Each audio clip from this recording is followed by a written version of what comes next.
नमस्कार।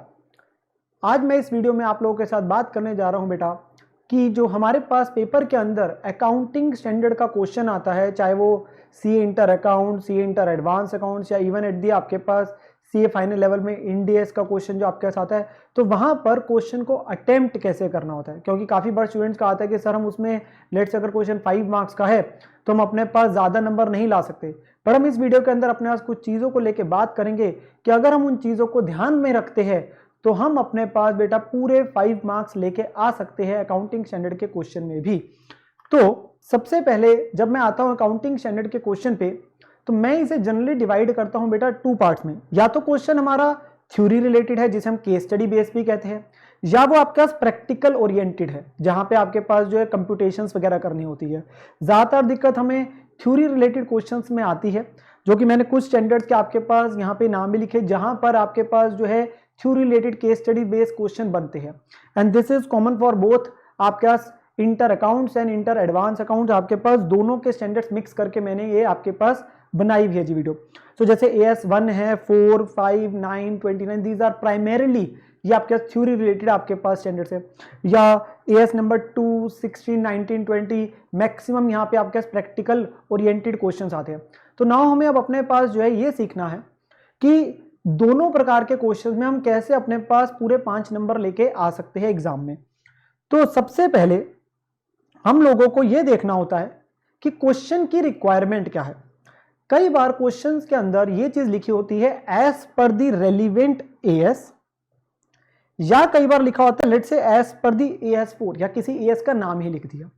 तो अगर बेटा आपके पास क्वेश्चन के अंदर ही लिखा है एज पर रेलिवेंट AS, चाहे ये थ्योरी रिलेटेड है चाहे प्रैक्टिकल रिलेटेड है, दिस इज फॉर कॉमन आपके पास जो बात करने जा रहा हूं मैं।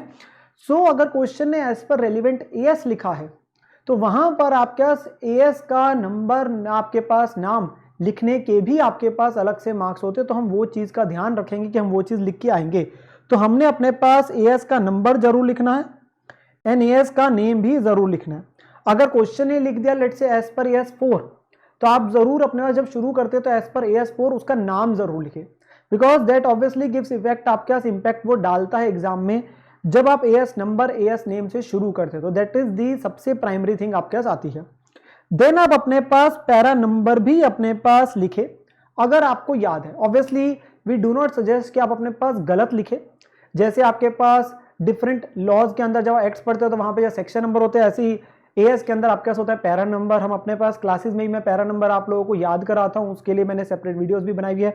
सो आप लोगों ने करना क्या है, अपने पास अगर पैरा नंबर याद है, बिकॉज ऑब्वियसली वो आपके पास एक एक्स्ट्रा एडेड एडवांटेज है, क्योंकि ज्यादातर होता है कि कुछ इंपॉर्टेंट पैरा नंबर्स होते हैं जो हर स्टैंडर्ड के अंदर यूज होते हैं, तो आप उन्हें अपने पास याद रखें, ठीक है ना। और अगर वो आपके पास याद है तो उसे लिख के जरूर आए।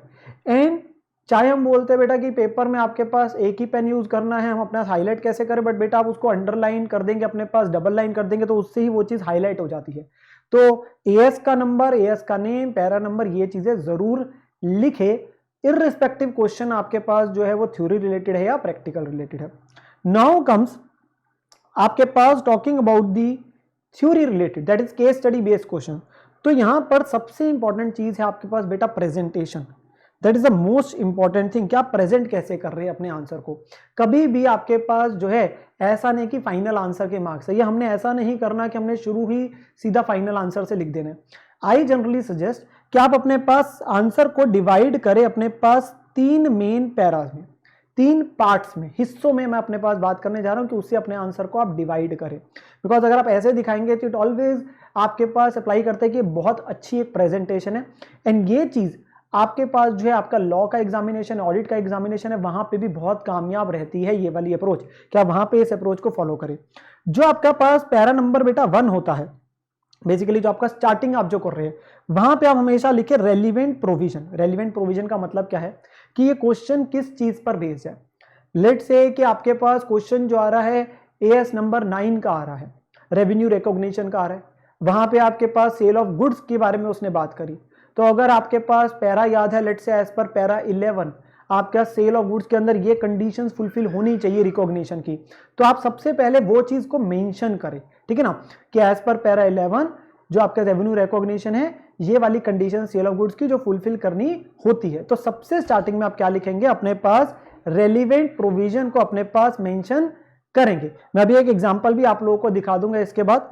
देन जो सेकंड होगा वहां पे आप लोगों ने लिखना है सिचुएशन को एक्सप्लेन करना है, डिस्कशन करनी है, that is facts of the case को वर्सेस द प्रोविजन। तो आप अपने पास जो सेकंड है पैरा जो अपने पास अब बनाने जा रहे हैं आंसर में, वहां पे अब आप क्वेश्चन के फैक्ट्स को लिखेंगे और वर्सेस आपके पास प्रोविजन के साथ।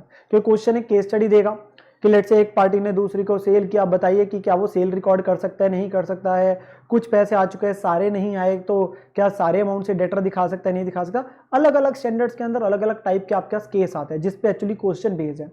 तो कभी भी पैरा 1 में ये चीज के बारे में डिस्कशन नहीं करनी, पैरा 1 में सिर्फ एप्लीकेबल प्रोविजन लिखी। पैरा 2 में अब आप सिचुएशन को एक्सप्लेन कर रहे हैं कि लेट से मिस्टर एक्स ने अपने पास ये चीज करी है, जबकि आपके पास एप्लीकेबल प्रोविजन तो ये चीज कहती है। तो जहां पे आप डिस्कशन कर रहे हैं, आप क्वेश्चन के फैक्ट्स को बताते हुए उस प्रोविजन के साथ डिस्कशन कर रहे हैं। एंड देन लास्ट में आप अपने पास कंक्लूजन देंगे कि क्वेश्चन आपसे ये चीज पूछता है whether that is in with agreement with a particular as या लेट से AS4 है, तो वो आपसे पूछता है कि ये इन्होंने जो कंपनी ने किया वो ठीक किया कि नहीं किया। तो आप लास्ट में जाके कंक्लूजन जरूर लिखे, क्योंकि एग्जामिनर उसका भी नंबर रखता है कि that the treatment done by the company is not correct या it is not in accordance with a particular standard जो आपके पास है, तो वो सबसे लास्ट में लिखना है। तो एक मैं आप लोगों को एग्जांपल दिखाता हूं। जैसे एक क्वेश्चन है, ये AS नंबर 9 का क्वेश्चन है। Obviously no need to go through the आपके पास क्वेश्चन, आप वैसे वीडियो को पॉज करके अपने पास देख सकते हैं।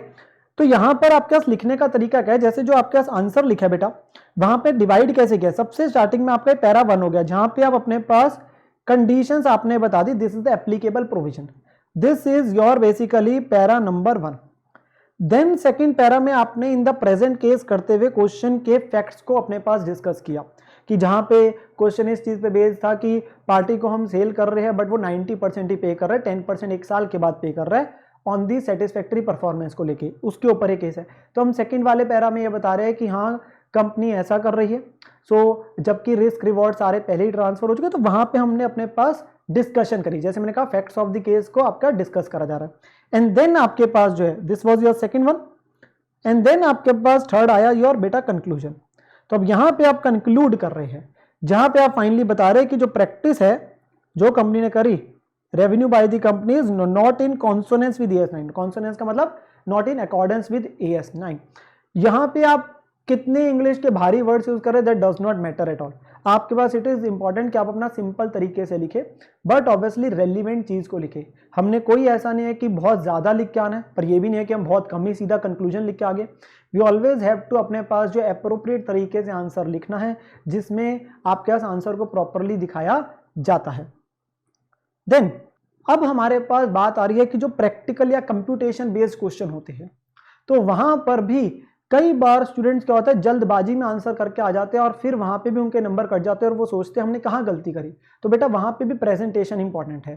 प्रेजेंटेशन इन टर्म्स ऑफ कि आपके पास काफी जगहों में लेट से फॉर्मूला होता है, आप टेबल वगैरह प्रॉपरली बनाए, अपने पास जो है वर्किंग नोट प्रॉपरली बनाए, तो उन चीजों का ध्यान रखना होता है। तो जैसे मैंने यहाँ पे कुछ पॉइंट्स लिखे आप लोगों के लिए।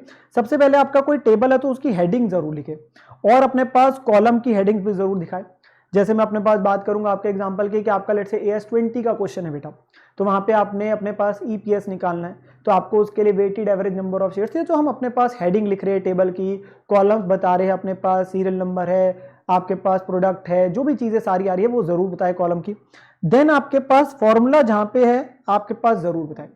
सो जैसे फॉर्मूला आपके पास EPS का अगर बताना है आपने, सो आप अपने पास वो जरूर बताएंगे कि that is net profit divide by weighted average number of shares. या आपके पास लेट से AS19 आप करते हैं तो वहां पे फॉर्मूला आता है आपके पास लेट से अनअर्न्ड फाइनेंस इनकम आता है, तो आप बोलते हो gross investment minus net investment. Wherever there are formulas तो उसे मेंशन जरूर करना है। एंड प्रॉपर वर्किंग नोट्स और अजम्पशन आपने अपने पास जरूर दिखानी है अगर एप्लीकेबल हो रही है। काफी बार आपके पास जो क्वेश्चंस होते हैं, ये हम पूरे पेपर में भी बात करते हैं प्रैक्टिकली, कि अगर आपके क्वेश्चन में कोई अजम्पशन आपकी ली जा रही है तो उसे जरूर मेंशन करें अजम्पशन को कि हमने इस अजम्पशन को लेकर अपना आंसर किया है। एंड वर्किंग नोट्स के एग्जामिनर अलग से मार्क्स रखता है तो वो जरूर अपने पास दिखाएं। तो जैसे मैंने आपको कहा कि एक प्रैक्टिकली हमने दिखाता हूं आपको एक क्वेश्चन कि जैसे आपके पास weighted average number of shares है, हमारा EPS को लेके बात हो रही है, तो आप अपने पास बेटा टेबल की हेडिंग जरूर दिखाए, that is computation of weighted average number of shares, और उसमें कॉलम्स अपने पास जैसे आपने जरूर दिखाने हैं टेबल जब दिखा रहे हो ठीक है ना, इट ऑलवेज गिव्स आपके पास बेटर प्रेजेंटेशन, एग्जामिनर को पता चल रहा है कि हाँ स्टूडेंट को चीज़ों के बारे में पता है, ठीक है ना। देन आप अपने पास फॉर्मूला ज़रूर बताएं, ये ना हो कि आप अपने पास फॉर्मूला नहीं लिख रहे, ठीक है ना। तो ये सारी चीज़ें जो है आपके पास बहुत ज़्यादा इंपॉर्टेंट रहती है कि जब आप एएस के क्वेश्चन को अपने पास बेटा पेपर के अंदर सॉल्व करके आते हैं। अगर हम जो मैंने आपसे चीज़ों की बात करी, अगर हम इन चीज़ों को फॉलो करेंगे तो वी विल श्योरली गेट अपने पास बेटा 5 मार्क्स। और यही चीज़ें मैं क्लास में भी डिस्कस करता हूँ, यही चीज़ें मैंने आपसे आज द्वारा बात करी है। तो इन चीज़ों का ध्यान ज़रूर रखें अगर हमें अपने पास एग्जाम में एएस के क्वेश्चन में पूरे मार्क्स लेने हैं। एंड दिस जो थ्योरी वाला पोर्शन था, ये जैसे मैंने पहले भी कहा था, लॉ के पेपर में, ऑडिट के पेपर में भी आपके पास बहुत काम आती है। इस अप्रोच को वहां पे भी फॉलो करें so that you can get maximum marks in your examination. So thank you students, take care, bye bye.